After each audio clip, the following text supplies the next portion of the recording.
डेंजी एक बेचारा अनाथ लड़का है जिसके डेडबीट पिता ने उसको छोड़कर माफिया से लिए गए बड़े कर्ज की जिम्मेदारी उसके सिर पर छोड़ दी। असल में तो डेंजी की मौत जल्दी ही हो जानी चाहिए थी, लेकिन इस दुनिया में इंसानों के डर डेविल्स का रूप ले लेते हैं। कुछ डेविल्स फ्रेंडली भी होते हैं, जैसे उसका सबसे अच्छा दोस्त पोचिता चेनसॉ डेविल। पोचिता उसकी मदद करता है पेड़ काटने और डेविल्स का शिकार करने में, ताकि डेंजी कुछ पैसे कमा सके।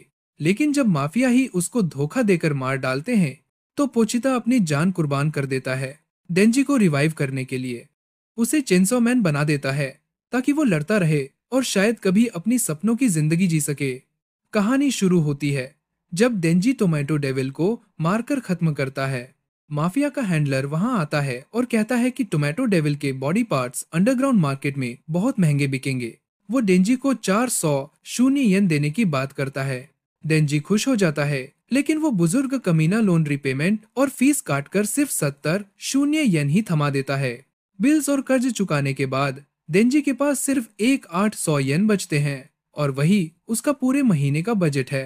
अपने छोटे से टूटे फूटे घर में डेंजी और पोचिता बस एक स्लाइस ब्रेड शेयर करते हैं डिनर के लिए। डेंजी सोचता है कि नॉर्मल लोग ब्रेड पर जैम या बटर लगाते हैं, लेकिन उसके पास तो उतना भी पैसे नहीं। फिर वो सोचता है कि उसके पास न घर है न पैसे, तो गर्लफ्रेंड भी कभी नहीं मिलेगी।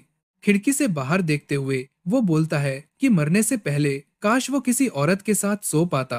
बारिश देखकर डेंजी को वो दिन याद आता है जब उसकी जिंदगी बदली थी। उसके पिता ने सुइसाइड कर लिया था ताकि माफिया का कर्ज चुकाने से बच सके। माफिया का बूढ़ा कमीना डेंजी से कहता है कि अगले दिन सुबह तक 700 शून्य येन ला कर दे, वरना वो भी मर जाएगा। इसी वक्त डेंजी पीछे मुड़कर देखता है और एक छोटा चेनसो डेविल कुत्ते जैसा उसे दिखाई देता है। डेंजी पहले डर जाता है और मरने के लिए तैयार भी हो जाता है, लेकिन फिर देखता है कि वो डेविल खुद घायल है। अपने पिता की मौत के बाद डेंजी एक और मौत नहीं देख सकता था, तो वो अपना खून पोचिता को देता है ताकि वो हील हो सके। डेंजी कहता है, ये फ्री नहीं है, कॉन्ट्रैक्ट है। अब तेरी बारी है मेरी मदद करने की, क्योंकि मैं भी जीना चाहता हूँ। अगले ही दिन डेंजी ने पोचिता की मदद से एक डेविल को मारा और माफिया ने उसे अपना प्राइवेट डेविल हंटर बना लिया। प्रेजेंट में लौटते हुए डेंजी खून की खांसी करता है। उसे याद आता है कि उसकी माँ भी खून खांसते खांसते मरी थी। तभी दरवाजे पर नॉक होता है और वही बूढ़ा कमीना उसे एक काम पर बुलाता है। वो डेंजी को शहर के बाहर एक अबेंडेंड वेयरहाउस में ले जाता है। डेंजी को शक होता है कि कुछ गड़बड़ है। बूढ़ा कमीना कहता है कि डेंजी ने उनके कुत्ते की तरह काम किया है, लेकिन अब उसका बदबूदार शरीर उसे बर्दाश्त नहीं। तभी अचानक एक गैंगस्टर तलवार से डेंजी और पोचिता दोनों को छेद देता है। डेंजी गिर जाता है। बूढ़ा कमीना बताता है कि उसने भी एक डेविल के साथ कॉन्ट्रैक्ट किया है, ज़ॉम्बी डेविल के साथ। ज़ॉम्बी डेविल सामने आता है अपने पूरे ज़ॉम्बी आर्मी के साथ। वो बताता है कि माफिया वाले इतने बेवकूफ थे कि सिर्फ पावर के लालच में कॉन्ट्रैक्ट कर लिया, बिना सोचे कि कॉन्ट्रैक्ट करने वाले खुद भी ज़ॉम्बी बन जाएंगे। ज़ॉम्बी डेविल अपने मिनियंस को आदेश देता है कि डेंजी को टुकड़े टुकड़े कर दो और डंपस्टर में फेंक दो, क्योंकि उसे डेविल हंटर से नफरत है। डेंजी पोचिता को लेकर भागने की कोशिश करता है, लेकिन ज़ॉम्बीज रिलेंटलेस हैं। वो डेंजी को काटते पीटते हैं, बार बार छुरा घूमते हैं। डेंजी दर्द में चीखता है और सोचता है कि वो तो बस एक नॉर्मल जिंदगी का सपना देखना चाहता था, लेकिन वो भी उसे नसीब नहीं हुआ। आखिरकार उसका कटा फटा शरीर एक डंपस्टर में फेंक दिया जाता है। डेंजी का खून का एक कतरा पोचिता के मुंह में चला जाता है। पोचिता जाग उठता है और उसे डेंजी की वो बातें याद आती हैं कि अगर वो जल्दी मर गया तो उसका सिर्फ एक अफसोस होगा कि वो नॉर्मल जिंदगी नहीं जी पाया। डेंजी ने पोचिता से कहा था कि अगर वो मर जाए तो वो उसका शरीर ले ले और नॉर्मल इंसान की तरह जिए और मरे। पोचिता अपनी ताकत का इस्तेमाल करता है डेंजी का शरीर जोड़ने के लिए। अचानक डेंजी एक सपने में पोचिता से मिलता है। वो पूछता है कि क्या पोचिता ने उसका शरीर ले लिया, लेकिन पोचिता बोलता है, मुझे तेरे सपने सुनना अच्छा लगता था। वो कहता है कि ये उनका नया कॉन्ट्रैक्ट है। वो डेंजी को अपना डेविल हार्ट दे रहा है। बदले में डेंजी को अपने सपनों को सच करना होगा और उसे दिखाना होगा। डेंजी की आंखें खुलती हैं। उसका शरीर हील हो चुका है। पोचिता की तेल वाला कॉर्ड अब उसके सीने में है। ज़ॉम्बीज उसे देख लेते हैं और ज़ॉम्बी डेविल आदेश देता है कि इस बार उसे खा जाओ। लेकिन डेंजी फ्यूरियस है कि वो उसके सपनों के बीच आ रहे हैं। वो कॉर्ड खींचता है और उसी वक्त ज़ॉम्बीज उस पर झपट पड़ते हैं। लेकिन अचानक डेंजी उस गड़बड़ झुंड से निकलता है। उसके हाथों और सिर से चेनसॉ बाहर निकल रहे होते हैं। जॉम्बी डेविल यह देखकर हैरान रह जाता है और तभी डेंजी उस पर झपटता है। अपने चेनसॉ से उसकी आंख पर गहरी चोट कर देता है। जॉम्बी टेंटिकल से डेंजी को दूर फेंक देता है। डेंजी एक स्टील के कॉलम से टकराकर जमीन पर गिर जाता है, लेकिन इसके बावजूद भी वह बिल्कुल ठीक रहता है। तभी एक बड़ा जॉम्बी उस पर लोहे की रॉड से हमला करता है, लेकिन उसका वॉर डेंजी के हेलमेट पर कोई असर नहीं डाल पाता। डेंजी अपने चेनसॉ से सबको चीरता हुआ आगे बढ़ता है। जॉम्बी डेविल अपने गुर्गों को उस पर फेंकता है, लेकिन डेंजी उन्हें काटते हुए फिर से उसकी तरफ बढ़ता है। वह अपनी चेनसॉ उसके सिर में घुसा देता है और फिर उसे बीच से दो टुकड़ों में चीर देता है। लेकिन ज़ॉम्बी अब भी खड़े रहते हैं, इसलिए डेंजी उन्हें भी मारने का फैसला करता है। वह फिर से कॉर्ड खींचता है और पागलपन की हद तक ज़ॉम्बियों को काटना शुरू कर देता है। अगली सुबह सरकारी डेविल हंटर्स वहां पहुंचते हैं। वे डेंजी को ज़ॉम्बियों की लाशों के बीच खड़ा पाते हैं। उनकी लीडर माकिमा डेंजी के पास आती है और कहती है कि वह इंसान और डेविल का मिला जुला रूप हाइब्रिड लगता है। वह डेंजी से पूछती है कि क्या उसने ही यहाँ सब ज़ॉम्बियों को मारा है। डेंजी बस इतना कहता है कि उसे पकड़ ले क्योंकि वह गिरने वाला है।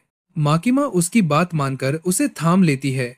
अचानक डेंजी की चेनसॉ और हेलमेट पिघल जाते हैं और वह फिर से सामान्य रूप में आ जाता है। वह पूरी तरह उलझन में है। माकिमा उसे अपनी गोद में लिटाकर बताती है कि वह पब्लिक सेफ्टी ब्यूरो से है। वह कहती है कि डेंजी के पास दो विकल्प हैं, या तो वह डेविल बने और वह उसे मार देगी, या फिर वह उसका पालतू बने जिसे वह अच्छे से खिलाएगी। डेंजी कुछ सोच नहीं पाता और बस पूछता है कि नाश्ते में उसे क्या मिलेगा। माकिमा कहती है ब्रेड, बटर, जैम और कॉफी। डेंजी को यकीन ही नहीं होता। उसे लगता है कि उसका सपना अब शुरू होने वाला है। डेंजी माकिमा और उसकी टीम के साथ गाड़ी में बैठ जाता है। माकिमा मुस्कुराते हुए कहती है कि अब से वह उसका पालतू कुत्ता है। वह यह भी कहती है कि उसे सिर्फ हाँ सुनना है, क्योंकि एक ऐसा कुत्ता जिसकी मालिक की आज्ञा ना माने, उसकी जरूरत उसे नहीं।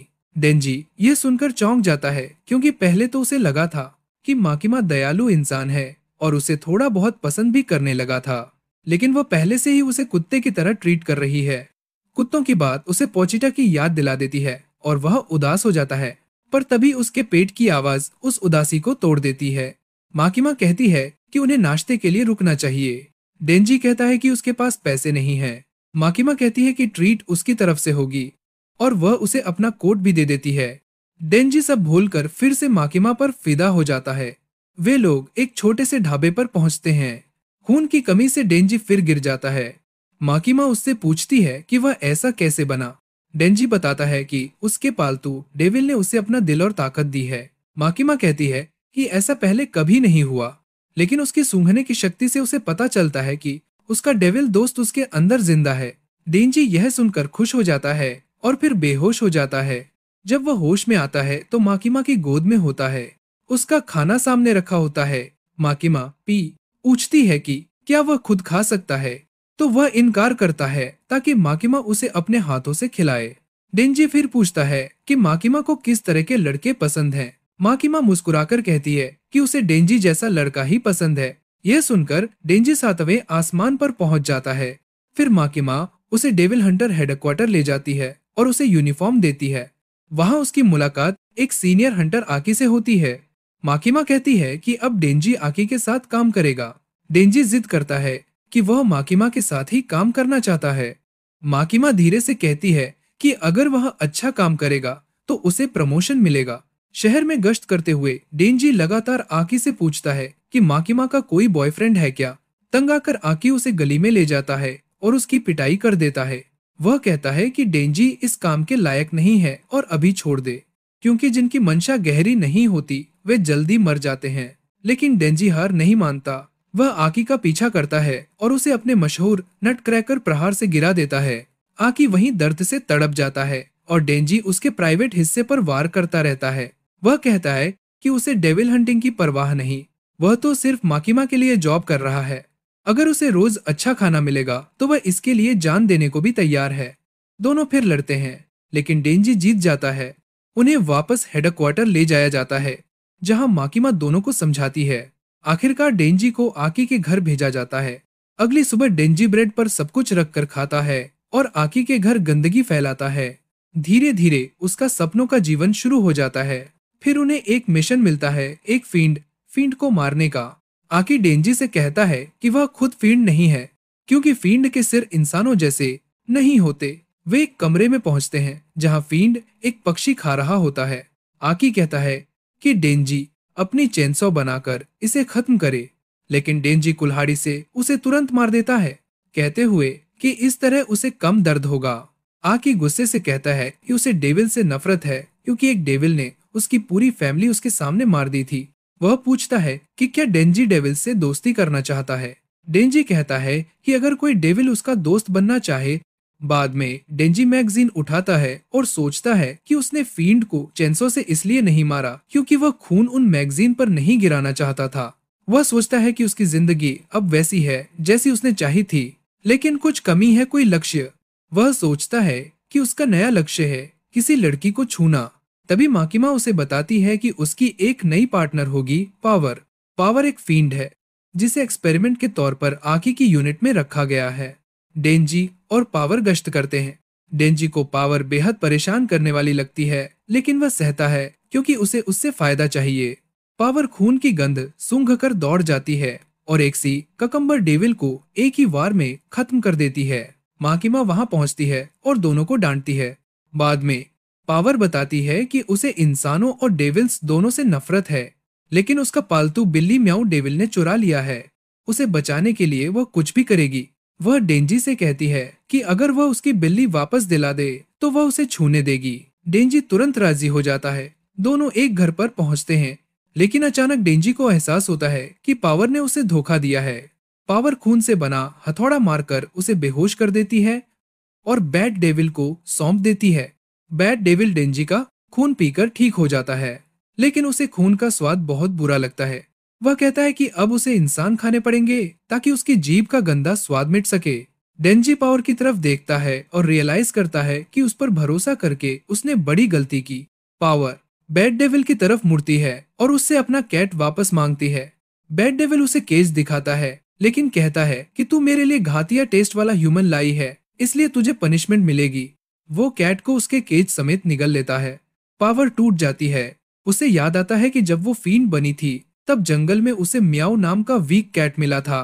कैट उससे डरी नहीं थी और पावर ने उसे रखने का डिसाइड किया। धीरे धीरे पावर को कैट से लगाव हो गया, लेकिन एक दिन जब वो आराम कर रही थी, बैड डेविल कैट को उठा ले गया और बोला अगर उसे वापस चाहिए तो ह्यूमन ब्लड ला कर दे। अब जब डेविल ने म्याऊ को खा लिया, पावर पूरी तरह से हार्ट ब्रोकन हो जाती है। वो डेंजी की तरफ एक सैड नजर डालती है। तभी बैड डेविल उसे भी पकड़कर पूरा निगल जाता है और सिटी की तरफ उड़ जाता है, लेकिन डेंजी उसकी बॉडी से चिपका हुआ रहता है। बैड डेविल गुस्से में उसे क्रश करने की कोशिश करता है। डेंजी को पोचिता की याद आती है और सोचता है कि पावर भी कैट खोकर वैसा ही फील कर रही होगी। वो कॉर्ड खींचता है। अचानक उसके सिर से चेनसॉ निकलता है और वो बैड डेविल का आर्म काट देता है। दोनों एक बिल्डिंग पर गिरते हैं। डेंजी वहां खड़ी ऑफिस गर्ल को चिल्लाकर भागने को कहता है, फिर बैड डेविल पर चार्ज करता है और उसे नीचे रोड तक धकेलते हुए लगातार काटता है। बैड डेविल उसे रोकने के लिए एक कार उठाकर फेंकता है। कार में इंसान भी बैठा होता है। डेंजी अपने चेनसॉ रिट्रैक्ट करके कार पकड़ लेता है। डेविल पूछता है कि ह्यूमंस की रक्षा करके वो अपनी ताकत क्यों वेस्ट कर रहा है। डेंजी कहता है कि उसे ह्यूमन से कोई लेना देना नहीं, बस कार वापस डेविल के सिर पर फेंकता है। कार ब्लास्ट हो जाती है और DEST-8 विल आग में जलने लगता है। बैड डेविल गुस्से में अपना सबसे बड़ा अटैक करता है, अल्ट्रासोनिक कैनन। इतनी ताकतवर आवाज से पूरी बिल्डिंग गिर जाती है। उसे लगता है कि डेंजी मर चुका है, लेकिन डेंजी फिर से कॉर्ड खींचता है और उठ खड़ा होता है। वो चिल्लाता है कि उसने इससे बुरी चीजें झेली हैं, गर्लफ्रेंड पाए बिना वो मरने वाला नहीं। बैड डेविल डर जाता है। वो इंसान को गिरा देता है और डेंजी को रोकने के लिए रॉक फेंकता है, लेकिन डेंजी उसे काट देता है और दूसरा आर्म भी उड़ा देता है। फिर वो बैड डेविल को बिल्डिंग में पटकर उसका स्टमक चीर देता है। पावर जागती है, म्याऊ का केज कसकर पकड़ते हुए। वो डेंजी से पूछती है कि उसने उसे क्यों बचाया, जबकि उसने उसे धोखा दिया था। पावर उसे इडियट कहती है और फिर याद दिलाती है कि उसने वादा किया था। डेंजी को रिवॉर्ड मिलेगा। डेंजी सुपर एक्साइटेड हो जाता है, लेकिन तभी उसका आर्म कट जाता है। एक ह्यूज वर्म लाइक डेविल उसका आर्म खा जाता है। ये बैट डेविल की गर्लफ्रेंड होती है। वो कहती है कि बैट को मारने वाला इंसान अब उसकी बारी है। डेंजी लड़ने की कोशिश करता है, लेकिन बहुत खून बह चुका होता है। कॉर्ड खींचने पर उसके सिर से बस छोटा सा चेनसॉ निकलता है। वर्म डेविल कहती है कि वो डेंजी को छोड़ सकती है क्योंकि वो क्यूट लगता है, लेकिन पावर और कैट को खा जाएगी। डेंजी गुस्से में लड़ने का डिसाइड करता है। वो टेंटेकल से बचता है, पंचेज मारता है, लेकिन डेविल उसे बार बार पटक देती है। वर्म डेविल कहती है कि वो यकीन नहीं कर सकती कि उसका बॉयफ्रेंड ऐसे वीक इंसान से हार गया। डेंजी डिक्लेयर करता है कि वो तब तक मरने वाला नहीं जब तक उसे मेलन्स नहीं मिलते। वर्म डेविल उसे पैथेटिक कहती है। ये सुनकर डेंजी को गुस्सा आता है। वो सोचता है कि लोग उसके सपने को हमेशा घटिया समझते हैं। वो टाइनी चेनसॉ से वर्म डेविल पर हमला करता है। टेंटिकल से बचते हुए वो बैट डेविल की इंटेस्टाइन से वर्म डेविल की टोंगे बांध देता है और उसे गिरा देता है। वर्म डेविल फिर भी उसे टेंटिकल से मारती है। डेंजी गिर जाता है, लेकिन हार नहीं मानता। वो मेस में छिपकर पीछे से अटैक करता है। वो वर्म डेविल के बाल पकड़कर उसे चेनसॉ से मारता है, लेकिन डेविल भी उसे अपनी जीभ से छेद देती है। तभी अचानक आकी आता है। वो अपने हाथ से फॉक्स साइन बनाता है। फॉक्स सुनते ही फॉक्स डेविल का सिर जायंट साइज में प्रकट होता है और वर्म डेविल का सिर निगल जाता है। डेविल तुरंत मर जाती है। आकी डेंजी को हॉस्पिटल ले जाता है। डेंजी रिकवर हो जाता है और उसका आर्म भी रीअटैच हो चुका होता है। आकी उसे समझाता है कि डेविल हंटर्स डेविल से कॉन्ट्रैक्ट करते हैं। उसने भी फॉक्स डेविल से कॉन्ट्रैक्ट किया है और हर बार उसे बॉडी का हिस्सा देना पड़ता है। डेंजी पावर के बारे में कुछ नहीं बताता और कहता है कि वो गुड पर्सन है। आकी उसे डांटता है, लेकिन याद करता है कि सिविलियंस ने चेनसॉ मैन को हीरो कहा, इसलिए वो डेंजी को वार्न करके छोड़ देता है। बस शर्त ये है कि डेंजी उसकी बात माने। डेंजी अग्री करता है और कहता है कि उसका सपना भले छोटा हो, लेकिन वो उसे सच करने के लिए सीरियस है। पावर कफ्स में होती है, लेकिन आकी उसे छोड़ देता है। फिर माकिमा को रिपोर्ट करता है, जिसमें वो डेंजी और पावर को बचाने के लिए थोड़ी झूठी स्टोरी बनाता है। माकिमा सब समझती है, लेकिन मान लेती है। अगले दिन पावर और म्याओ आकी और डेंजी के साथ रहने आ जाते हैं। पावर घर में न्यूसेंस साबित होती है। वेजिटेबल्स नहीं खाती, फ्लश नहीं करती, नहाती नहीं, लेकिन डेंजी को अपना प्रॉमिस्ड रिवॉर्ड आखिर मिल जाता है। वो पूरा दिन एक्साइटेड रहता है। अगले दिन पेपर वर्क के दौरान माकिमा नोटिस करती है कि डेंजी डल लग रहा है। डेंजी बताता है कि उसका सपना फुलफिल होकर भी अच्छा नहीं लगा। माकिमा उसे छेड़ती है, फ्लर्ट करती है, उसके हाथ पकड़ती है और उसे टीज करती है। डेंजी कंप्लीटली स्टन्ड हो जाता है। माकिमा कहती है, अगर तुम गन डेविल को हरा दो तो मैं तुम्हारी एक इच्छा पूरी करूंगी। वो बताती है कि गन डेविल बहुत साल पहले प्रकट हुआ था और दुनिया का सबसे खतरनाक डेविल है। गन से डरने की वजह से वो बहुत पावरफुल है और यही उसका अगला टारगेट है।